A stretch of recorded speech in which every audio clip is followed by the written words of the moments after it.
네, 귀한 찬양 감사합니다. 우리 삶과 마음과 중심을 날마다 하나님 앞에 올려드리는 우리 모든 주의 백성들 될 수 있기를 간절히 소망하며 축복합니다. 지금 이제 설 명절 가운데 있습니다. 설 명절 가운데 지나면서 우리 성도들과 또 설이니까요. 가정에 대한 성경의 말씀을 함께 나누면 좋겠다라는 생각을 하게 되었습니다. 오늘 저희는 이 사무엘상 1장에서 한 가정을 만나게 되는데요. 이 가정을 소개하는 아주 인상적인 그 말이 있습니다. 오늘 사무엘상 1장 2절 말씀인데요. 이렇게 시작합니다. 그 화면에 나오는데 노란색으로 되어 있죠. 어떻게 되죠? 그에게 두 아내가 있었으니. 이미 흥미진진하죠. 이게 보통 집안이 아니겠구나. 참 어려움들이 많았겠구나라는 생각을 하게 됩니다. 아시는 것처럼 이 엘가나라는 한 남자에게 두 명의 아내가 있습니다. 그 첫째가 한나이고요. 그리고 두 번째가 브닌나입니다.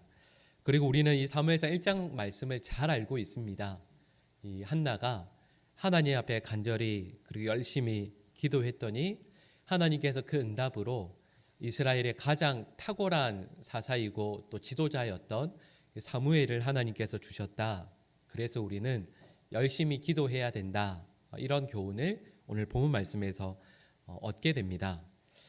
그런데 이 본문에 대한 이런 이해와 함께 우리 성도들에게 먼저 말씀을 통해서 질문을 드리고 싶은 것이 있습니다. 그 질문은 바로 하나님께서 이 한나에게 사무엘을 주시지 않았습니까? 그런데 왜 한나는 사무엘을 성막에 데려다 놓았을까 하는 겁니다. 제가 방금 드린 이 질문을 그게 너무도 당연하지 않나요? 라고 생각하실 수도 있는데 실은 그렇지가 않습니다.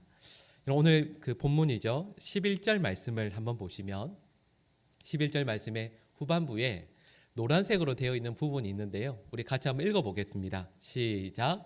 내가 그의 평생에 그를 여호와께 드리고 아멘. 이 말씀을 보면 앞부분이 이렇게 되어 있죠. 내가 그의 평생에 그를 여호와께 드리고 이 말씀 때문에 우리는 당연히 사무엘을 성소에 데려다 놓고 기르는 것이 마땅하다라고 생각을 합니다. 그리고 이 말씀을 많은 분들이 자기의 자녀를 성직자로 목회자로 헌신하게 될 때 서원하는 말씀이기도 하죠. 근데 여러분 엄밀히 이야기하면 이 사무엘은 우리로 말하면 제사장이 될 수가 없습니다. 왜냐하면 출신이 레위 족속이 아니니까요. 이 사무엘은 저희가 생각하는 것처럼 성직자 혹은 제사장이 될 수 있는 사람이 아닙니다. 그리고 노란색으로 되어 있는 것처럼 여호와께 평생에 여호와께 드리고 삭도를 그의 머리에 대지 않겠습니다 라고 하는 이 내용은 하나님 앞에 성직자로 드린다라는 내용이 아니라 오히려 성경에 나오는 나실인의 서약입니다. 이 나실인의 서약이라는 것은 말씀드렸던 것처럼 성소로 보내어서 평생 거기에서 살게 하겠다 이런 의미가 아닙니다.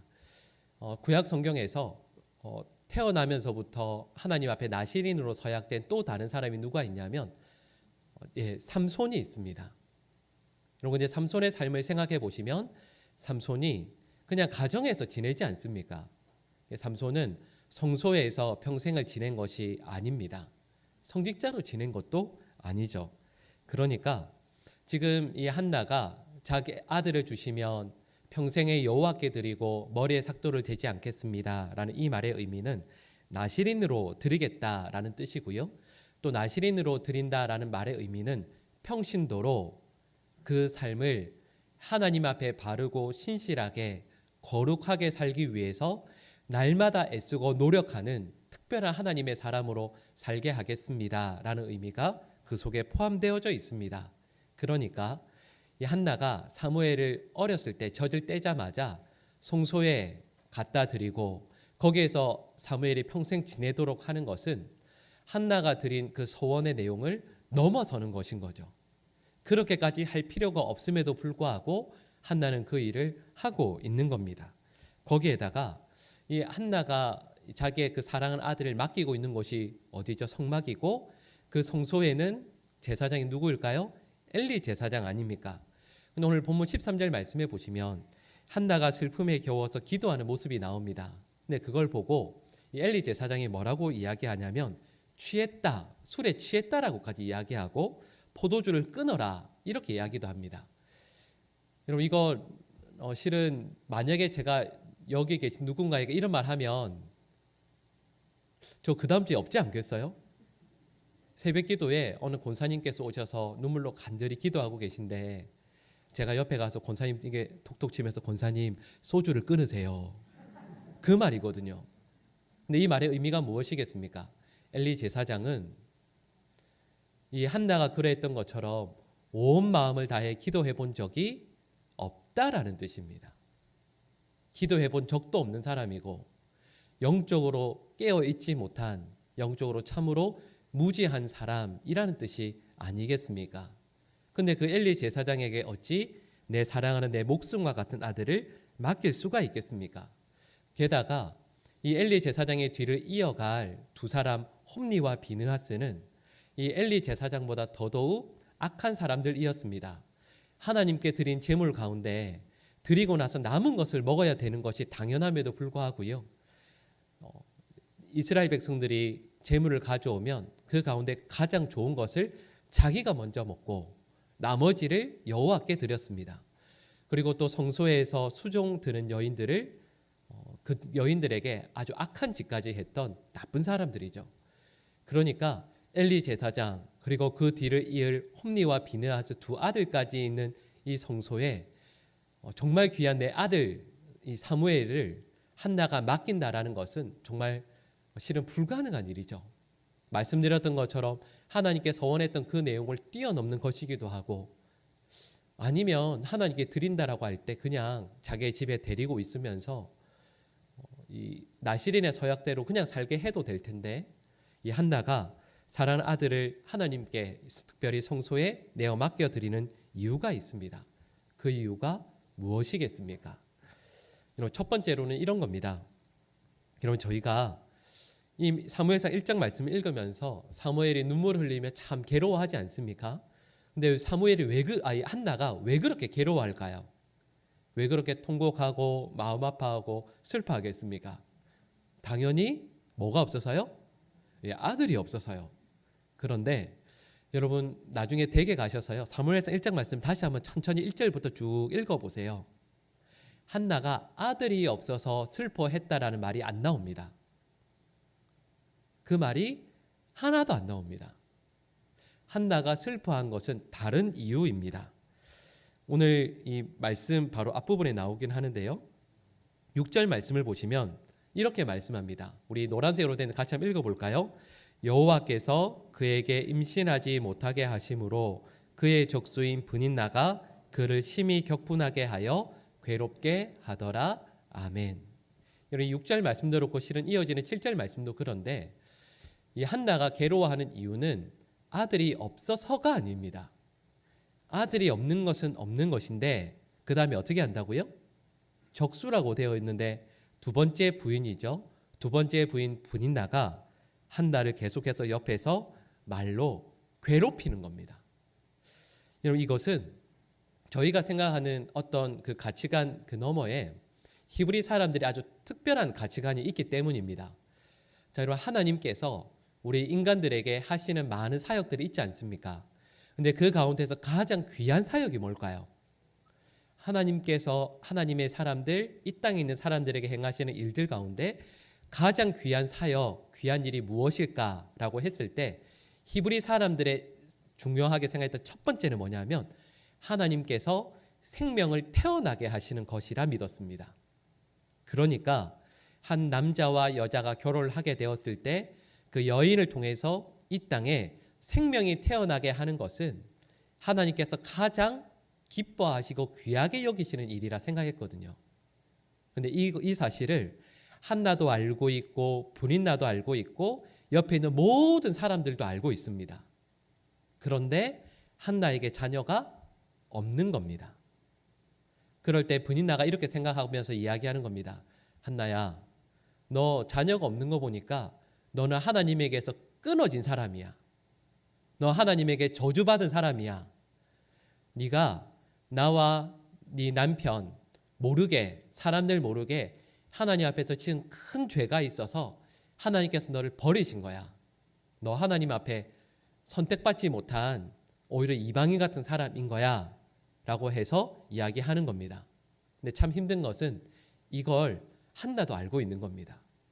그러니까 아들이 없다라는 단순한 그 사실 너머에 아들이 없다라는 사실을 가지고 브린나가 그의 마음을 자꾸 경록해 하고 화나게 하는 것은 지금 이 한나는 자녀가 없음으로 인하여서 하나님과 나와의 관계가 잘못되었다라고 생각하고 있거든요. 그런데 그것을 하나님께서 사무엘을 통해 하나님과의 관계가 바르게 세워졌다라는 것을 알게 해주시지 않습니까? 그러니까 이 한나는 하나님께서 나에게 주신 그 사무엘을 하나님 앞에 온전히 내어 맡겨드리는 겁니다. 또 다른 중요한 이유가 있습니다. 여러분 한나가 여러분 이 문장을 잘 기억해 주시길 부탁드립니다. 한나는 기도하면서 하나님의 마음을 알게 됩니다. 자, 여러분 이 말에 제가 이렇게 말씀드리니까 무슨 의미인가 싶으실 텐데요. 이 말씀을 준비하면서 기도의 과정을 좀 더 쉽게 설명드리려면 어떤 비유를 들면 좋을까 하다가 이렇게 하면 좋을 것 같습니다. 제 바로 밑에 동생이 토목공학을 전공했거든요. 그래서 언젠가 한번 이런저런 이야기를 나누다가 그 터널에 대한 이야기를 잠깐 나눈 적이 있습니다. 우리나라가 그 토목공학 중에 이 터널 파는 걸 참 잘합니다. 예를 들면 이런 거죠. 여러분 큰 산이 있으면 그 산을 뚫어서 터널을 만들지 않겠습니까? 이쪽에서 뚫고 이쪽에서 뚫는 거죠. 여러분 이게 저희 생각에는 그냥 서로 뚫을 것 같지만 만약에 이쪽과 이쪽에 서로 뚫어 나갈 때 만약에요 1cm 정도만 차이가 나도 터널의 길이가 만약에 1km가 되면 어떻게 될까요? 중간에서 만났을 때 완전히 어긋나게 되겠죠. 못 만날 겁니다. 그러니까 이 말은 이쪽과 이쪽이 서로 정확하게 서로를 향해서 이 터널을 뚫어야 된다는 뜻 아니겠습니까? 근데 기도가 마치 그런 것 같습니다. 기도는 하나님을 향해서 우리가 매일매일 엎드리며 하나님을 향해 나아가는 것이고 또 그런 우리를 향해서 하나님께서 그 터널을 뚫으시면서 마치 우리에게 오시는 것 같습니다. 근데 문제가 뭐냐 하면 여러분 질문해 볼게요. 우리 다 기도하시는 분들이시죠? 이러시면 곤란한데? 다 우리가 기도를 하지 않습니까? 근데 하나님께 기도할 때 한나가 그랬던 것처럼 우리의 자녀, 우리의 건강, 우리의 물질 혹은 우리에게 있는 어떤 기도의 제목들을 가지고 기도의 터널을 뚫어 나가는 겁니다. 그런데요. 하나님께서 원하시는 방향과 우리의 그 기도의 방향이 딱 맞으면 좋은데 보통은 그게 안 맞습니다. 그럼 누군가가 방향을 바꿔야 되겠죠. 우리가 바꿔야 될까요? 하나님께서 바꾸셔야 될까요? 그럼요. 우리가 바꿔야 되는데 그게 안 됩니다. 우리는 우리가 원하는 걸 기도를 통해서 얻어내려고 하거든요. 근데 하나님께서 우리에게 기도의 방향을 바꾸라고 한나에게 그러하셨던 것처럼 브린나도 주시고 엘리 제사장도 주시고 통곡하고 눈물 흘릴 수 있는 이유를 우리에게 주시는 겁니다. 그러면서 기도의 방향을 점점 하나님께서 원하시는 방향으로 바꾸어 나가게 하십니다. 근데 그러다가 그 기도의 터널을 이게 하루하루 뚫어 가다가요. 하나님과 우리가 딱 만나는 순간이 있습니다. 그때 저쪽에서 소리가 들리기 시작하거든요. 소리가 들리더니 저기 위에 있던 돌 무더기들이 밑으로 무너져 내리면서 빛이 확 들어오죠. 그러면서 하나님과 만나는 하나님과 통하는 딱 그 순간이 있게 됩니다. 그때 이 한나는 그리고 하나님의 백성들은 하나님의 마음을 알게 되죠.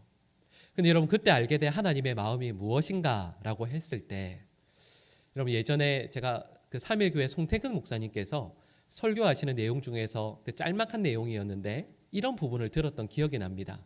이 사무엘상 1장 말씀을 하시면서 이렇게 말씀하셨거든요. 어떤 내용이었냐면 사무엘상 1장 말씀을 쭉 읽어보시면 반복되어져 나오는 단어가 있습니다. 그게 뭐냐면 있다와 없다입니다.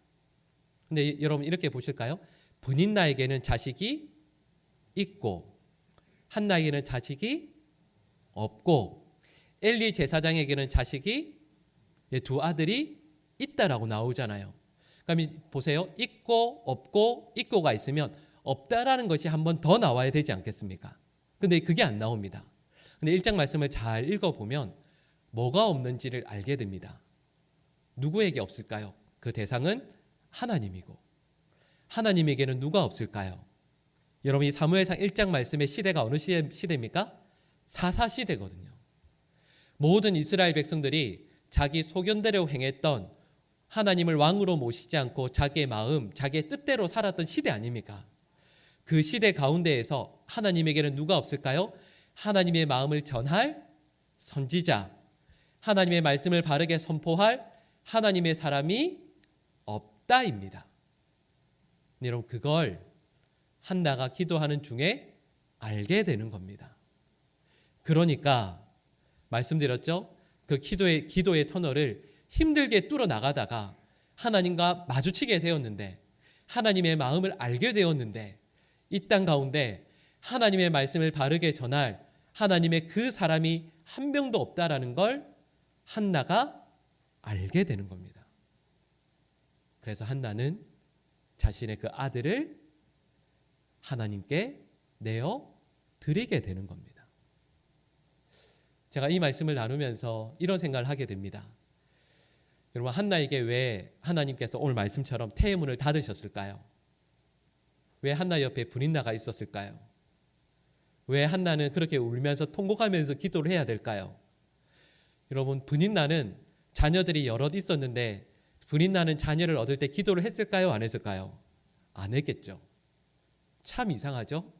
우리 주위에 있는 어떤 사람들은 기도 안 해도 자녀도 잘 낳고 결혼도 잘 하는 것 같고 취직도 잘 되고 삶의 길들이 잘 풀리는 것 같은데 우리 하나님의 백성들은 자녀 얻는 것도 힘들고 결혼하는 것도 힘들고 다른 사람들이 당연히 누리는 그 어떤 것들 얻기가 너무 힘든 경우들이 있지 않습니까?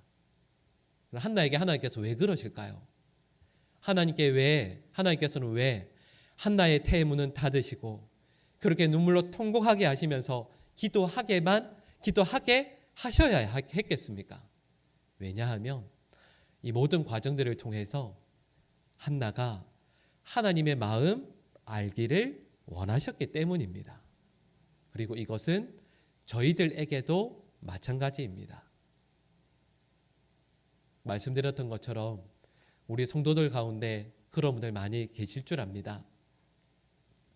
다른 사람들은 마땅히 당연히 쉽게 얻는 것 그 하나를 위해서 새벽의 시간마다 눈물 흘리며 엎드려 기도해야 되고 통곡해야 되고 가슴 아파해야 되고 그런 이들이 여기 얼마나 많이 계십니까? 자녀만 해도 그렇습니다. 그런데 말씀드렸던 것처럼 저희들은 기도할 때 항상 저희가 원하는 방향이 있거든요. 여러분 자녀를 위해서 기도한다고 할 때에도 하나님 우리의 자녀가 좋은 대학 가게 해주십시오 기도하지, 하나님 우리 자녀가 좋은 직장에 취직해달라고 기도하지, 하나님 우리 자녀가 좋은 배우자 얻게 해달라고 기도하지, 하나님께 그 자녀를 드리겠다라고 기도하는 분들이 얼마나 있겠습니까? 그런데 하나님께서는 거기에 관심이 없으시거든요. 우리의 자녀들이 좋은 대학 가는 거, 좋은 직장 가는 거, 그게 하나님의 궁극적인 관심이 아니거든요. 하나님께서는 우리의 자녀들을 하나님의 바른 사람으로, 믿음의 사람으로, 하나님의 나라와 영광을 위해 함께 일어날 수 있는 믿음의 백성으로 세우길 원하시거든요. 그러니까 우리가 자녀들을 위해서 늘 기도하지만 그 문제들이 쉽게 풀리지 않는 것 같고, 그래서 저희들로 하여금 통곡하며 기도하게 하시는 것입니다. 여러분 그래서 이 말씀을 통해서 우리가 깨닫게 되는 것이 있습니다. 여러분 저희는 기도의 터널을 저희가 원하는 방향으로 파면 안 됩니다. 저희의 고집대로 파면 안 됩니다. 저희는 우리 기도의 방향을 하나님께서 원하시는 방향으로 파야 될 줄로 믿습니다. 그 과정이 어렵고 힘들지만 하나님께서 눈물 나게도 통곡하게도 하시지만 하나님께서 우리의 삶의 방향을, 기도의 방향을 바르게 이끄실 때 순종해서 오늘도 엎드리는 주의 백성들 될 수 있기를 간절히 축복합니다. 여러분, 이렇게 하면 여러분, 하나님께서 우리 가정에 복을 주십니다. 여러분, 이 한나 가정에 하나님께서 어떤 복을 주셨죠? 아시는 것처럼 사무엘이라는 정말 귀한 아들을 주시지 않았습니까? 근데 여러분, 이것으로 끝나는 게 아닙니다. 사무엘상 1장 말씀 그리고 2장의 전반부 말씀을 읽어보면 누가 변했냐면 한나가 변합니다. 여러분, 한나는 원래 어떤 여인이었죠? 옆에 있던 누군가가 계속해서 이야기하며 화내게 하면 거기에 따라서 화를 내는 그냥 그런 여인이었습니다. 어떻게 보면 이게 당연하죠. 아주 일상적이고 평범한 여인이죠. 그런데 이 한나가 누구를 길러내죠? 사무엘을 길러내고, 이 사무엘상 2장 1절부터 10절까지 말씀을 보시면 이 한나의 찬송이 나옵니다. 근데 그 찬송이 마치 누구의 것과 가장 비슷하냐면 예수님의 어머니 마리아의 찬송과 정말 비슷합니다. 무슨 의미일까요? 조금 전까지만 해도, 얼마 전까지만 해도 그냥 평범한 여인이었는데 이제는 하나님을 깊이 만나고 하나님을 깊이 알게 되어 하나님을 찬양하며 그분과 교제하는 신앙의 귀한 믿음의 사람이 되었다라는 뜻이 아니겠습니까? 여러분, 한나도 변했는데 한나뿐만 아닙니다. 여러분, 오늘 그 본문은 아니지만 사무엘상 1장 1절 말씀을 우리 같이 볼까요? 여러분, 화면에 나오는데요. 우리 노란색 부분 있습니다. 같이 한번 읽어볼까요? 시작. 에브라임 산지 라마다임 소빔에 에브라임 사람, 네, 여기까지 되어 있는데 엘가나라는 사람이 있었습니다. 근데 여러분, 엘가나를 소개할 때 보통 같으면 그냥 엘가나가 이렇게 해도 될 텐데 왜 엘가나가 사는 곳을 이렇게 길게 설명하고 있겠습니까? 이게 의미가 있습니다. 그 첫 번째 부분이 뭐로 되어 있죠? 에브라임 산지라고 되어 있지 않습니까? 여러분, 에브라임이라는 말이 어디에 먼저 나오죠? 에브라임이 누구의 이름이죠? 요셉의 두 번째 아들의 이름입니다. 기억하실 겁니다. 요셉이 두 아들을 데리고 아버지 야곱에게 데리고 가죠. 근데 야곱이 축복하면서 기도할 때 어떻게 하죠? 손을 엇갈려서 합니다. 오른손을 둘째 아들 에브라임에게, 왼손을 첫째 아들 므낫세에게. 그럼 그 내용이 뭐죠? 둘째 아들 에브라임이 더 큰 복을 받는다라는 거 아니었습니까? 그런데요, 400년이 더 지나서 여호수아 16장 말씀을 보시면 지파들이 땅을 분배받습니다. 근데 그때 이 에브라임 지파가 땅을 얻은 곳이 가장 넓고 좋은 곳이었습니다. 그러니까요, 엘가나가 살고 있는 곳 이야기했을 때 제일 처음에 에브라임 산지라는 말은 어떤 의미겠습니까? 400년이 넘는 훨씬 더 전에 우리의 조상 야곱이 우리를 위해 기도한 그 내용이 응답받은 곳, 하나님께 기도하면 기도가 반드시 이루어진다라는 것을 역사적으로 보여주는 장소에 살고 있다라는 뜻인 겁니다. 그리고 이어지는 내용이 어디죠? 라마다임 소빔의 에브라임 사람 되어 있는 라마다임 소빔이 어떤 의미냐면 라마라는 곳에 있는 작은 동네를 의미합니다. 여러분, 이 라마라는 곳이, 이 지명이 마태복음에 나옵니다. 마태복음 2장 17절에서 18절 말씀해 보시면 이런 내용이 나옵니다. 라헬이 자식이 없으므로 여호와 하나님 앞에 통곡하거든요. 그랬더니 요셉을 자녀로 주셨다라는 내용이 나옵니다. 그러니까 이 말은 또 어떤 의미일까요? 지금 엘가나가 살고 있는 이 라마다임 소빔이라는 곳은 훨씬 오래 전에 우리의 믿음의 조상이 자녀가 없어서 눈물로 간절히 통곡하며 기도했더니 하나님께서 요셉이라는 자녀를 주신 그 기도가 이루어진 곳, 이런 의미가 또 그 속에 포함되어져 있지 않습니까?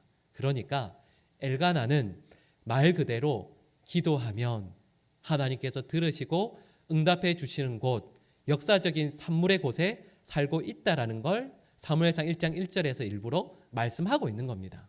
자, 그런데 사무엘상 1장 말씀의 내용 한번 쭉 생각해 볼까요?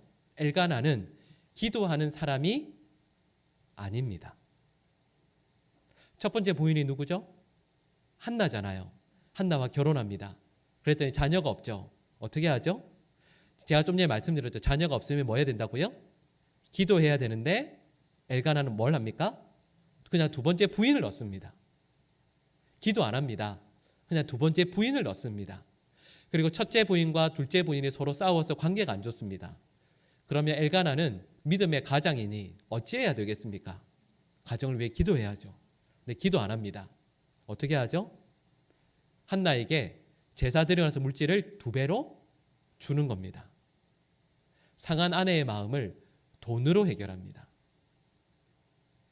한나가 그 성소에 가서 눈물로 자녀 때문에 기도하고 있을 때 이 엘가나가 그걸 봅니다. 우리 같으면 옆에 가서 두드리면서 같이 기도라도 해줄 텐데 엘가나는 한나를 기도의 골방에 홀로 울게 놔둡니다. 엘가나는 기도하는 사람이 아닙니다. 그런데요, 여러분 저희 읽지 않았지만 이 사무엘상 1장 28절 말씀을 보시면 이런 말씀이 나옵니다. 우리 1장 28절 말씀 보시면 노란색으로 되어 있는데요. 같이 한번 읽어볼까요? 노란색 부분만 읽겠습니다. 그가 거기서 여호와께 경배하니라. 아멘. 자, 여러분 이 말씀 1장 28절 말씀은 저희가 이렇게 이해합니다. 앞부분에 나오는 내용이 한나의 내용인데요. 한나가 사무엘을 하나님께 드리고 평생 하나님께 내어드립니다. 이렇게 이해합니다. 그리고 그 다음에 보시면 그가 거기에서 여호와께 경배하였다라고 할 때 이 글을 옛날 우리 이 성경 그 앞에 번역에서는 아이라고 번역합니다. 사무엘을 의미하겠죠. 그런데요, 여호와께 경배하였다라고 하기에 사무엘은 실은 너무 어렸습니다. 그래서 지금 새롭게 번역되어지는 많은 영어 성경이나 이런 번역본들을 보면 이 글을 엘가나로 번역합니다. 왜냐하면 이 세 사람 한나, 사무엘, 엘가나 셋 중에서 그에 해당될 수 있는 남성은 둘밖에 없잖아요. 근데 둘 가운데서 여호와께 경배할 수 있는 사람은 엘가나밖에 없는 겁니다. 이 말의 의미는 뭘까요? 여러분 한나가 기도했던 내용은 뭐였습니까? 하나님, 저에게 자녀를 주십시오. 먼저 이렇게 시작했습니다.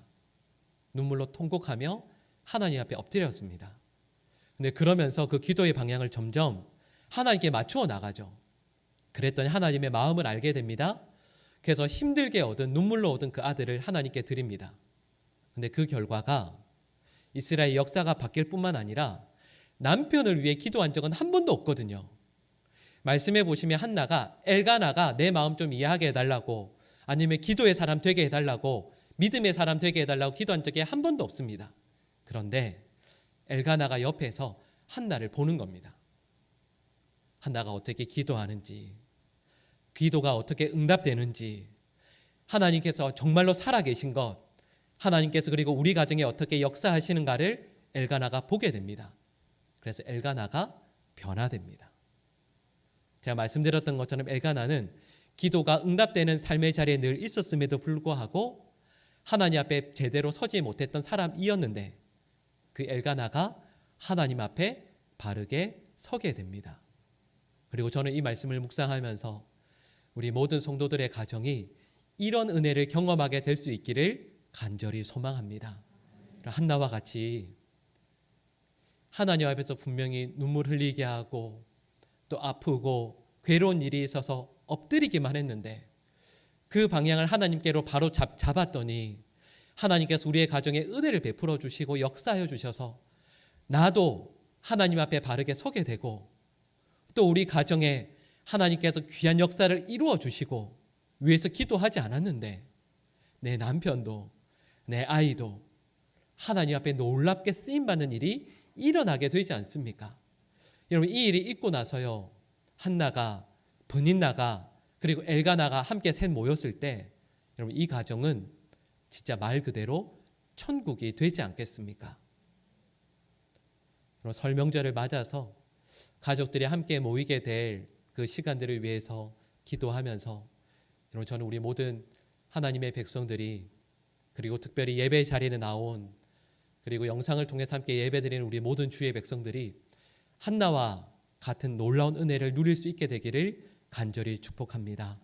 하나님께서 기뻐하시는 그 기도의 자리를 그 하나님의 그 은혜의 보좌 앞으로 날마다 바른 방향으로 나아갈 수 있는 우리 사랑하는 주의 백성 될 수 있기를 간절히 축복합니다. 기도하겠습니다.